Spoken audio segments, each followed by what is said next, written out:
Hi hello ദേവസ്തി ജ്യൂസിൻ്റെ പുതിയ വീഡിയോയിലേക്ക് എല്ലാ കൂട്ടുകാർക്കും സ്വാഗതം. അപ്പോൾ എല്ലാവരും സുഖമായിട്ടിരിക്കുകയല്ലേ? ഞാൻ സുഖമായിട്ടിരിക്കുന്നു. ഇന്ന് ഞാൻ വന്നിരിക്കുന്നത് അടിപൊളിയൊരു കുക്കിംഗ് വീഡിയോ ആയിട്ടാണ്. അപ്പം നമുക്ക് ഇൻസ്റ്റഗ്രാമിലും യൂട്യൂബിലും എല്ലാം ട്രെൻഡായി കിടക്കുന്ന ഫിഷ് ഫ്രൈ എങ്ങനെ ഉണ്ടാക്കുന്നതെന്ന് നോക്കാം. ട്രെൻഡൊക്കെ കഴിഞ്ഞു എങ്കിലും കിടക്കട്ടെ നമ്മുടെ രീതിയിലും ഒരു ഫിഷ് ഫ്രൈ. അപ്പോൾ നമുക്ക് വീഡിയോയിലേക്ക് പോയാലോ? അപ്പം നമുക്ക് ഫിഷ് ഫ്രൈക്ക് ആവശ്യമായിട്ടുള്ള സാധനങ്ങളെല്ലാം ഒന്ന് എടുക്കാം. ആദ്യം തന്നെ ഒരു 4 സവാള ഒന്ന് ചെറുതായിട്ട് അരിഞ്ഞെടുത്തിട്ടുണ്ട്. ഒരു തക്കാളി, ഒരു മീഡിയം സൈസ് ഇഞ്ചി, ഒരു കുടം വെളുത്തുള്ളി, ഒരു 4-5 പച്ചമുളക് ഒന്ന് നീളത്തിൽ അരിഞ്ഞെടുത്തിട്ടുണ്ട്. അപ്പം നമ്മളിതിനായിട്ട് എടുത്തിരിക്കുന്നത് അയലമീനാണ്. അതൊന്ന് വെട്ടി വൃത്തിയായിട്ട് കഴുകിയെടുത്തതിന് ശേഷം ഒന്ന് വരഞ്ഞൊക്കെ കൊടുത്തിട്ടുണ്ട്. ഇനി ഇതിലേക്ക് ആവശ്യമായ പൊടികളൂടെ നമുക്ക് എടുക്കാം.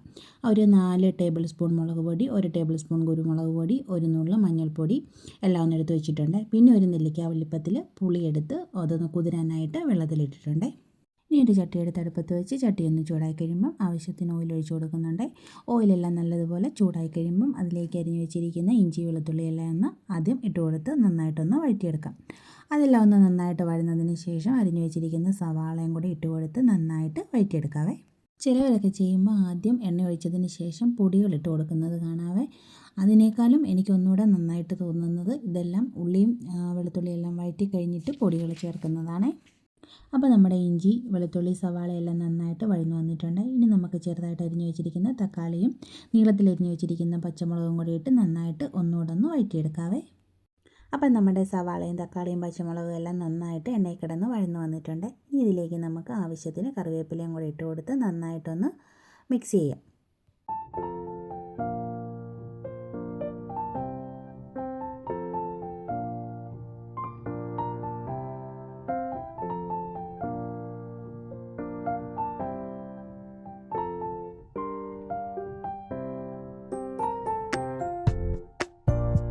അപ്പോൾ നമ്മളിട്ട് കൊടുത്ത ഇഞ്ചി വെളുത്തുള്ളി സവാള പച്ചമുളക് തക്കാളി എല്ലാം നന്നായിട്ട് വഴന്നു വന്നിട്ടുണ്ട്. ഇനി ഇതിലേക്ക് നമുക്ക് ആവശ്യമായിട്ടുള്ള പൊടികൾ നമ്മൾ നേരത്തെ എടുത്ത് വെച്ചിരിക്കുന്ന കുരുമുളക് പൊടി, മുളക് പൊടി, മഞ്ഞൾപ്പൊടി എല്ലാം കൂടി ഇട്ട് കൊടുത്ത് നന്നായിട്ടൊന്ന് വഴറ്റിയെടുക്കാം.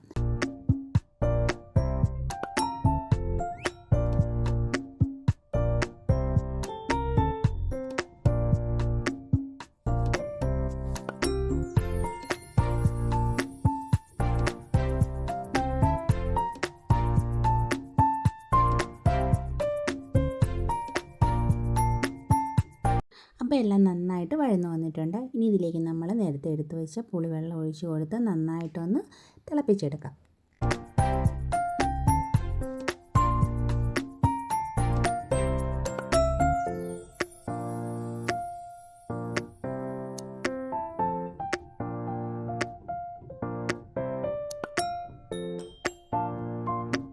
ആ ഗ്രേവിയിലെ ചാറൊക്കെ ഒന്ന് തിളച്ച് കുറുകി വരുമ്പോഴത്തേക്ക് നമ്മൾ നേരത്തെ വൃത്തിയാക്കി വെച്ചിരുന്ന മീൻ ഓരോന്ന് അതിലേക്ക് ഇട്ട് കൊടുത്ത് നന്നായിട്ട് ഇതൊന്ന് വറ്റിച്ചെടുക്കാം.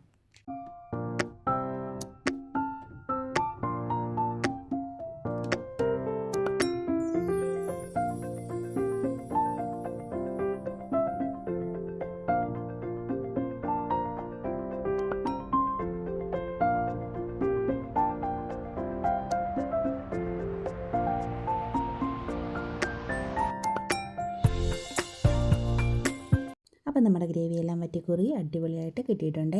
ഇതിനെ ഫിഷ് കറി എന്ന് പറയണോ ഫിഷ് ഫ്രൈ എന്ന് പറയണോ എന്നൊന്നും അറിയത്തില്ല, എങ്കിലും സംഭവം ഒന്നൊന്നര സംഭവമാണ്. അപ്പോൾ ഉണ്ടാക്കി നോക്കാത്തവർ ആരെങ്കിലും ഉണ്ടെങ്കിൽ ഉറപ്പായിട്ടും ഉണ്ടാക്കി നോക്കണേ. ട്രെൻഡൊക്കെ കഴിഞ്ഞെന്നും പറഞ്ഞും ആരും ഉണ്ടാക്കാതിരിക്കില്ല, എല്ലാവരും ഉണ്ടാക്കി നോക്കണേ. വീഡിയോസ് ഇഷ്ടമായാൽ ഉറപ്പായും ലൈക്ക് ചെയ്യാനും ഷെയർ ചെയ്യാനും കമൻറ്റ് ചെയ്യാനും കൂടെ ഒന്ന് ഹൈപ്പ് ചെയ്യാനും മറക്കരുത്. അപ്പോൾ അടുത്ത വീഡിയോ ആയിട്ട് വീണ്ടും വരുന്നത് വരെ ബായ്.